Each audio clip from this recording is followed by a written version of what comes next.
It is Monday, November 17th, 2025. Hi, everybody. Gary Stalker back in front of the blue Yeti microphone with yet another episode of This Week in College Viability News and Commentary. And of course, this is the podcast that talks about the financial health and viability of public and private colleges. And we use data and we use details and we use perspectives offered nowhere else. And where are we headed this week before Thanksgiving 2025? It wouldn't be a show without cutbacks and layoffs. We had a closure announcement last week, but the college was so small, it didn't really warrant big headlines. Wittenberg University in Ohio is on probation. I'll have the data for you, long time in coming. The Utica College president moves to get his college financially sound, and it looks like he was chased out of town because of it. And then students protest at Mary Baldwin University in Virginia because of cuts to minors. And I have a college president who says, after the fact, we always wanted to be smaller anyway. And then why free community college is missing the mark in Massachusetts, and I will offer elsewhere. And of course, much, much more. And please, as always, don't be a hog. Don't be selfish. Make sure to share the podcast link with your higher education colleagues, friends, family, neighbors, and others. You shouldn't be the only one getting the latest information, updates, and perspective on this challenging and troubled higher education industry. Layoffs, cutbacks, and closures. Sterling College in Vermont announced closure in the spring of 2026. Only 100 students at Sterling College. Still yet another college not being able to make it financially. We will see more, trust me. New Jersey College, Rider University, is in a financial crisis and will lay off 40 professors and cut everyone's pay. Looks like they're laying off 40 full-time faculty members and slashing salaries, I think, across the board by 14%. The university says it is making urgent and severe choices. And of course, I always ask, why are you waiting until now? And they were placed on probation by their accreditor, the Middle States Commission on Higher Education. To the data, I can go to the data. The net income margin is below zero for the last 9 years. It's down 18% in 2024. The unrestricted net assets, the value of the college, is down 131%. Net tuition revenue, NTR, down almost 30%. Enrollment down 19%. Operating revenues down 20%, yet expenses are only down 8%. And they're on probation. What does that mean? They got a couple more years. I'll talk about that in a minute. Keene State, to lay off staff positions and ask faculty to retire after state cuts. Noah Dietrich in the Keene Sentinel had this on November 14th. The college is eliminating about 17 positions. The college was notified in late October by an email from then President Melinda Treadwell. I don't know what happened to her. And the planned staffing reduction is in response to a series of cuts in the New Jersey and the New Hampshire legislature. Worked out to be about $4 million less for Keene State to operate from. And I have college drivel for this week. Here's a quote. Write this down. For universities to be successful going forward, you're going to have to do a better job of serving students. That's where this transformation started. How can we do a better job of serving students? Again, I beg the eternal question, why now? Why haven't you always been finding a way to do a better job of serving students? Why didn't they look at this 10 years ago, 15 years ago?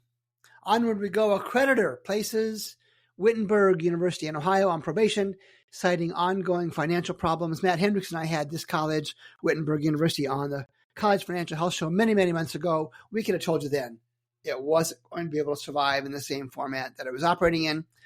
It says university employees expected the moves, which does not affect students. And they always have that announcement. How can it not?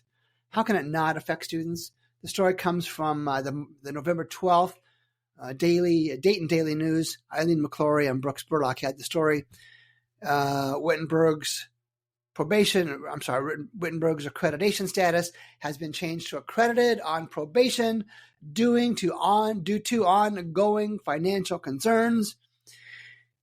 The quote from the Higher Learning Commission says, probation is a public sanction, if you can find it, is a public sanction that allows the institution a period of time to resolve the areas of concern. Now, they've got 2 years. Wittenberg University has 2 years to submit a plan to get out of the situation, and its status will be reconsidered no later than April of 2027. All right. So no actual results are needed. No improvement in finances, no improvement in graduation rates are needed for the HLC. They just need a plan in almost 2 years. I don't need 2 years to do a plan. I can go to my Gemini AI and get one in 5 minutes. Yes, it won't be perfect, but it'll be good enough to get started. This isn't probation. This is something along the lines of, let us give you more time.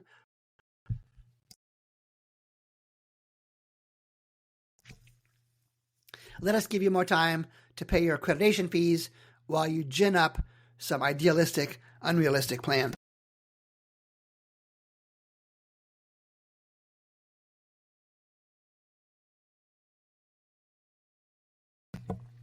And to the data we go. Again, the data is so readily available. Net income margin below zero in 6 of the last 8 years. The endowment is flat. It looks like it's one of the lowest growth rates, lowest endowment growth rates for private colleges in the country. It's down 30 million in just the last 4 years. They have had double-digit endowment draws in 3 of the past 4 years. They're raiding that endowment piggy bank just to keep the lights on. In those 3 years, it was draws of 16%, 13%, and then 16% again. Typical draws somewhere in the 4 to 5% range. The unrestricted net assets, only 30 million. That's the value of the college. I believe that has been going down. And what appears to be after a building boom of sorts in 2018 to 2020, next to no resources have been spent on the infrastructure, on maintaining infrastructure since that time frame. Enrollment is down 32%. Net tuition revenue down 39%. And again, this is a college. They're graduating students, at least in 4 years. They're hovering, that 4-year graduation rate for undergraduate students is hovering just below 60%, which is pretty good. But the 6-year graduation rate is just mid-60s. There's probably a story there. I don't know what that is. Page 2. The president of Utica University in the Northeast steps down amid layoff threats and financial woes. This was on November 7th from Mass Live. Dave Eisenstatter had the story. And as I think I posted a social media link on this, as always, let's do the work that reporters should have done and go to the data for Utica University. And of course, as always, the data sources are audited financial statements, the ones that colleges themselves have audited and submitted, the IRS 990 data, and the National Center for Education and its IPEDS database from 2016 to 2024, although some of the 2025 data is just now starting to come out. At Utica College, 4-year graduation rates below 50%, 6-year graduation rates barely above 50%, undergrad enrollment down 20%, grad enrollment down 25%, net tuition revenue down 8%. I'm stopping. This is a college in trouble. And none of these really quick data points that I just shared, none of these data points suggest this college is anything close to financially sound. And yet when their college president, Dr. Todd Fanasteel, took action, it appears, my judgment, my perception, it appears that Dr. Fanasteel was run out of town. Not the first time, almost certainly not the last time. What a business, what an industry. Let's go to Mary Baldwin University. Mary Baldwin University, I think it's in Pennsylvania. I have to check on that. Mary Baldwin University, Patrick Height in the Staunton News Leader on Friday, November 14th. Students protest Mary Baldwin University's decision to discontinue academic minors. Well, they're cutting all the minors, I believe. And I think I did a social media post on this as well. And I think the lead on that was caveat emptor. Of course, that is the Latin phrase for buyer beware because just like for Rider University, just like for Wittenberg University, the data is there. The data is there to suggest that you really want to be careful going to the Rider universities, to the Wittenberg universities, and even to the Mary Baldwin universities. They're just not financially sound. They're not financially sound, period. But there are other colleges in much better shape. And to the students at Mary Baldwin University, the 4-year graduation rate averages below 40% since 2016. The retention rate is around 60%, which is low. The net income margin is below zero. They're not making any money. It's been below zero in 7 of the past 9 reported years. The endowment has actually decreased. The endowment is down 8%. The median private college endowment is up, increased 58% in the same time period. And the reason for that is like I shared a minute ago, Mary Baldwin University has been drawing down their endowment at a pace faster than almost every other private college in the country. In 3 of the past 9 years, it's been an almost unheard of double-digit draws. The revenues have increased faster than expenses. In 2024, that appears to be associated with a massive draw against the endowment. And the essence of it is students, families, parents, and others, the data is there. You know, I talk to reporters all the time, and it's almost always via Zoom. I bring up Matt Hendricks' Advanced Compass, the private college Advanced Compass, and show them pictures, show them charts. And I tease them all the time. They don't need me to do the analysis because the lines are going down when they should be going up.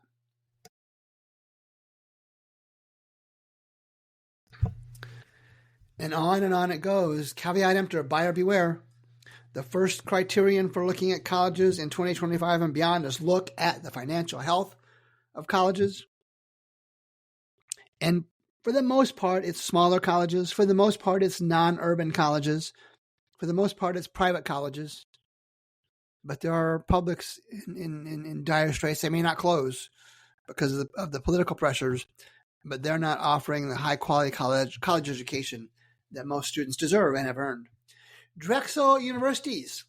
First-year enrollment plummets by nearly 20%. It was corrected after the fact to read 19.3%.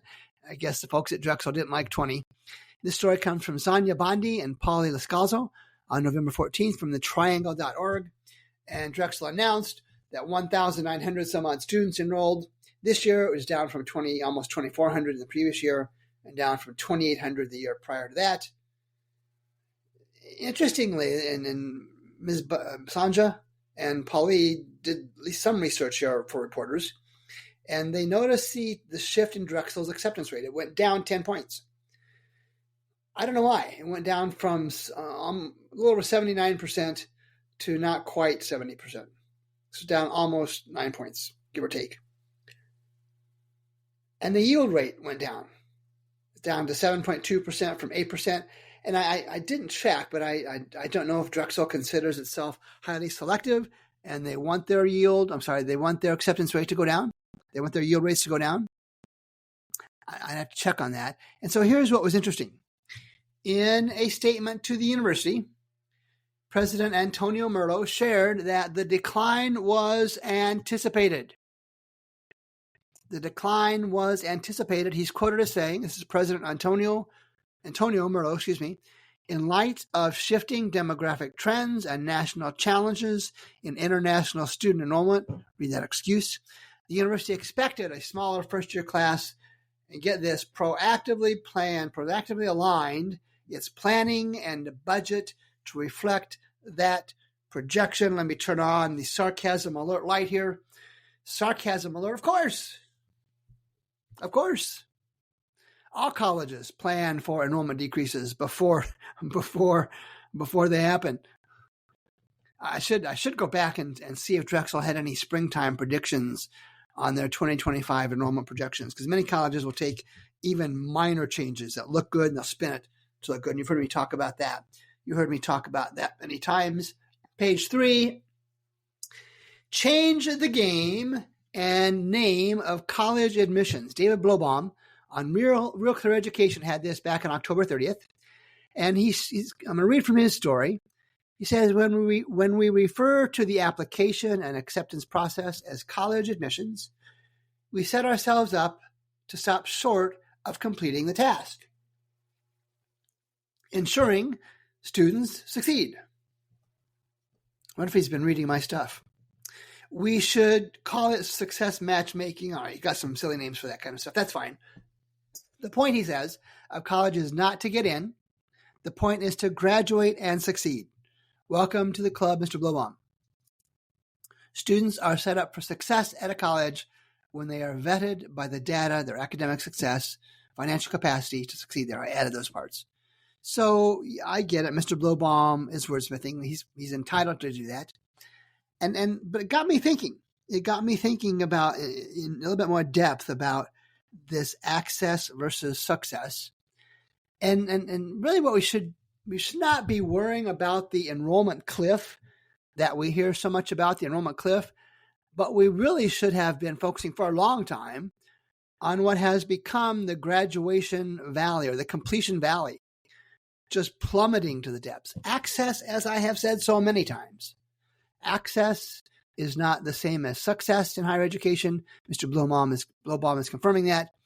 And our national focus should be on that completion, that graduation valley, not the enrollment cliff. The enrollment cliff is a done deal. Started 18 years ago, 19 years ago. That's not going to change. Onward we go. Report finds that the University of California, San Diego freshmen are not prepared for college-level math or writing classes. I don't talk about high schools much. Madeline Shannon had this story on November 14th. Looks like it was syndicated at yahoo.com.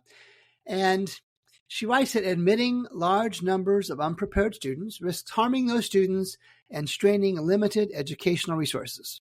All right.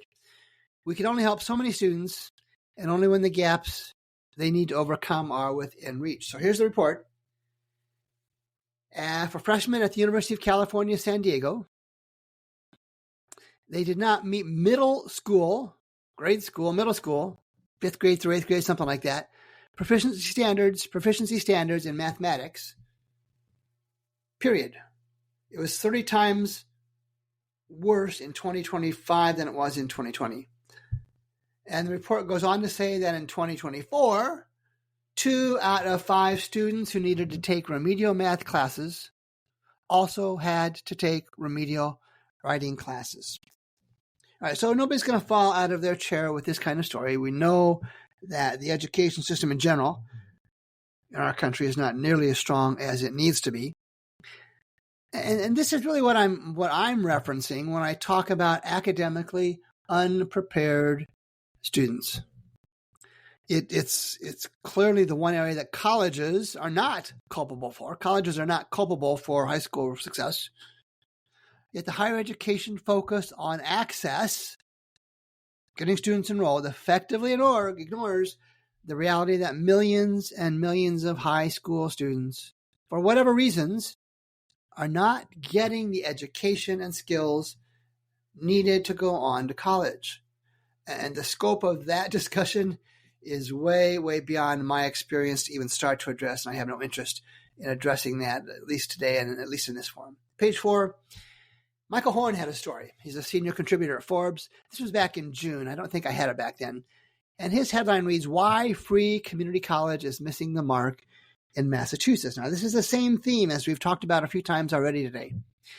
And Mr. Horn, I think it's Mr. Horn, writes, "Massachusetts is now a couple of years into its experiment in rolling back the clock on college policy, and not in a good way. At a time when higher education policy is shifting to focus on the value students receive from their education, Massachusetts and its relatively new free community college law called Mass Educate is instead focused squarely on access to college." And Mr. Horn writes, "On that dimension, the Commonwealth Massachusetts seems to be succeeding. Enrollment rose 14%, roughly 9,000 plus new students. And the prior year it was almost 9% increase." But he also writes it's less clear if enrolling students will benefit from their educations. Write this down. Don't fall out of your chairs. Roughly 2/3 of these students in Massachusetts don't graduate community college, 2-year community college degrees. Roughly 2/3 of students don't graduate within 6 years of a 2-year education. And I understand many do it part-time. I understand that part. 66% don't. So for every 10 that start today, in 6 years, only 30, some of them, 33 of them will have graduated. What happens to the other 67 out of every 100? And Mr. Horn writes, it's incentivizing the wrong thing. Instead of aiming only for enrollment, how many times have I said that? Instead of aiming only for enrollment, regardless of outcome, a better policy wouldn't just subsidize student attendance, getting them in the door, getting them enrolled, access. It would tie state resources to student outcomes. What more can I say? I have been on top of this access versus success for a long time. And for those that argue that access is needed to give students a chance at graduating and success, sure, I agree. It's easy to agree. However, the pendulum has clearly and demonstrably, with the data, the pendulum has clearly and demonstrably swung too far, way too far to access, and not even close to getting even half of college students through to graduation. Let's do a wrap. I had a major news organization, a reporter for that organization, reach out to me today about the decrease in international enrollment. That's the story of the day today, it appears, in higher education. And by the way, I have regional and industry and national reporters reach out to me regularly for both backgrounds and for quotes in their stories. And one of the questions he asked was, do I have any other insights, numbers, and examples to share by backing up my thoughts? And he always ends his interviews with that question. Stories to back up my thoughts on higher education. And here's what I shared. We've already seen 2 small private college closures in November. And both, I said, represent the types of colleges most significantly impacted by the trickle-down impact, that's bad writing, by the trickle-down impact of federal policy and higher education economic realities. As I have shared before, looking at the historical data from audited financial statements, IRS documents, the National Center for Education Statistics, it becomes readily observable, easily apparent which colleges are likely to succumb to the economic reality of too many colleges in the United States and not enough students willing to even pay heavily discounted tuition to go to those colleges. And as I shared earlier in the podcast, the chart lines that should be going up are going down. And in many cases, in a big way. And let me be trite. This is not, I am not particularly profound on this. This is not rocket science. The financial and operational data and trends, historical trends, are clear. There are hundreds of public and private colleges in dire financial straits. And even if they aren't closing, what kind of college education are they providing when they are worried and watching their last dollars circle the financial drain? Do I believe in higher education? Yes, I've shared that many times. Yes, for millions of students. I'm one of them. My family's one of them. I've talked about that many times. Yes, it is valuable. But I do not, and the data supports me, I do not believe in higher education for students who effectively, academically, and financially are unprepared for a college education.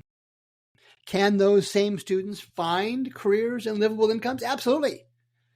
But not through an expensive, debt-inducing, traditional college education. There are many other new and developing resources available to learn skills and trades and have a financially successful career. I'm going to call it a wrap with that. As always, I am grateful for those of you making time to listen to the podcast. If you have some comments, questions, concerns, challenges, drop me a note to Gary@collegeviability.com. And I will be back Thanksgiving week, next Monday, November 24th. We'll have another podcast episode then. I'll look forward to talking with you then. Take care.